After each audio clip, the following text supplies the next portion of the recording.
قوم عاد ایک ایسی قوم تھی جو بڑے طاقتور تھے، 40 ہاتھ جتنا قد، 8 سے 900 سال تک کی عمریں، نہ ہی بوڑھے ہونا نہ بیمار ہونا، نہ ان کے دانت ٹوٹتے تھے اور نہ نظر کمزور ہوتی تھی، بس جوان اور تندرست اور توانا رہتے تھے، بس انہیں صرف موت آتی تھی اور کچھ نہیں ہوتا تھا۔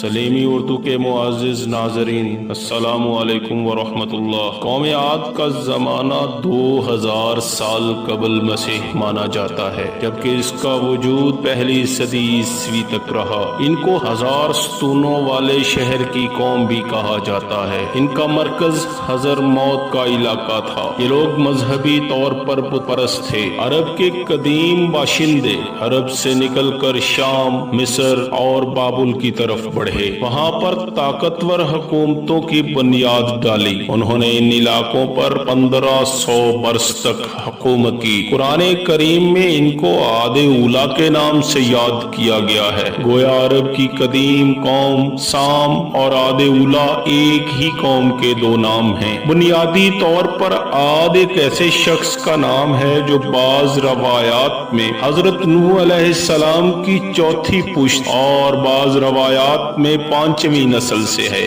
اور ان کے بیٹے سام کی اولاد میں سے ہے۔ پھر اس شخص کی اولاد اور اس کی طرف سے منسوب ہونے والی پوری قوم کو عاد کہا گیا۔ یہ دنیا کے سب سے قدآور اور زوراور انسان تھے۔ ان کی طاقت کے بارے میں کہا جاتا ہے کہ وہ ایک ہاتھ سے ہی پورے درخت کو جڑ سمیت اکھاڑ دیتے تھے، کبھی بوڑھے نہیں ہوتے تھے۔ اللہ تعالیٰ نے قرآن مجید میں فرمایا، ان جیسی کوئی قوم اور ملکوں میں پیدا نہیں کی گئی۔ بعض روایات میں ہے کہ وہ بلند ستونوں والے خیموں میں رہتے تھے، جبکہ کچھ مفسرین کا استدلال ہے کہ انہوں نے پہاڑوں کو کاٹ کر عالی شان محل بنائے ہوئے تھے۔ ان کی فنکاری میں ان کا کوئی ثانی نہیں تھا۔ قوم عاد کی زمینیں سرسبز و شاداب تھیں اور باغات سے بھری ہوئی تھیں۔ ان سے ظاہر ہوتا ہے کہ ان کی معاشی حالت تو بہت عمدہ تھی، لیکن جہالت، فریبکاری اور بے حیائی نے معاشرتی طور پر کھوکھلا کر دیا تھا۔ اللہ تعالیٰ نے ان کی اصلاح اور سچے دین کی طرف لوٹنے کے لیے حضرت ہود علیہ السلام کو ان میں مبعوث فرمایا۔ اللہ تعالیٰ سورہ اعراف میں فرماتا ہے،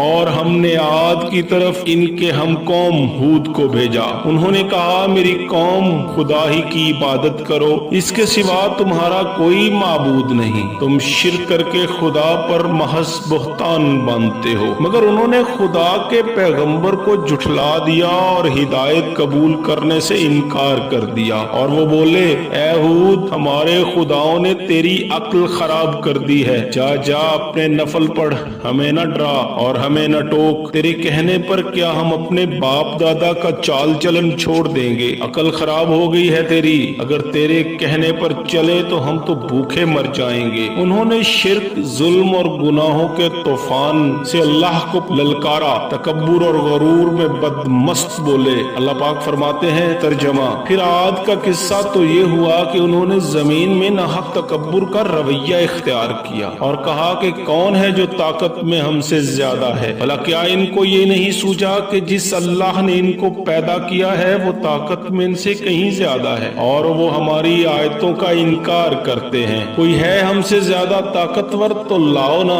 ہمیں کس سے ڈراتے ہو؟ اللہ نے قحط بھیجا، بھوک لگی، سارا غلہ کھا گئے، مال مویشی کھا گئے، حرام پر آ گئے، چوہے، بلی، کتے، سانپ تک کھا گئے، درخت گرا کر اس کے پتے کھا گئے، بھوک پھر بھی نہ مٹی، نہ بارش ہوئی، نہ قطرہ گرا اور نہ غلہ اگا۔ پھر تنگ آ کر اپنا ایک وفد بیت اللہ بھیجا۔ ان کا دستور تھا کہ جب مصیبت آتی تو اوپر والے کو پکار اٹھتے تھے، جب دور ہو جاتی تو اپنے بتوں کو پوجنے لگتے تھے۔ وفد بیت اللہ گیا اور کہا کہ ہمارے لیے اللہ سے دعا کرو کہ بارش برسائے۔ اللہ نے 3 بادل بھیجے، کالا، سفید اور سرخ۔ اللہ نے فرمایا، ان میں سے ایک کا انتخاب کرو۔ انہوں نے آپس میں مشورہ کیا کہ سرخ میں تو ہوا ہوتی ہے، سفید خالی ہوتا ہے، کالے میں پانی ہوتا ہے، کالا مانگو۔ اللہ تعالیٰ نے فرمایا، واپس پہنچو، بادل بھیجتا ہوں۔ وہ خوشی خوشی واپس آئے اور سب لوگ ایک میدان میں جمع ہوئے۔ بادل آیا، وہ ناچنے لگے کہ اب بارش ہوگی اور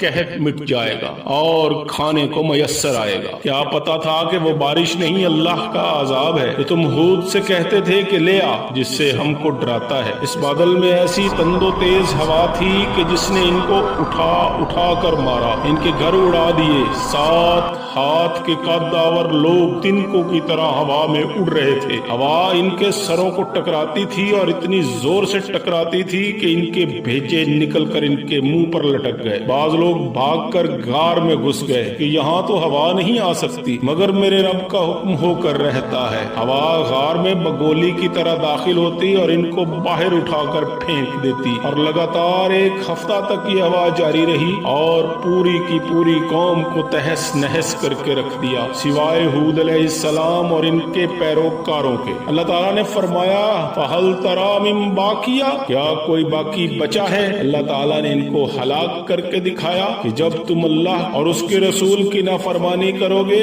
اللہ تم پر ایسی جگہ سے عذاب بھیجے گا جہاں سے تمہیں گمان بھی نہ ہوگا۔ جزاکم اللہ۔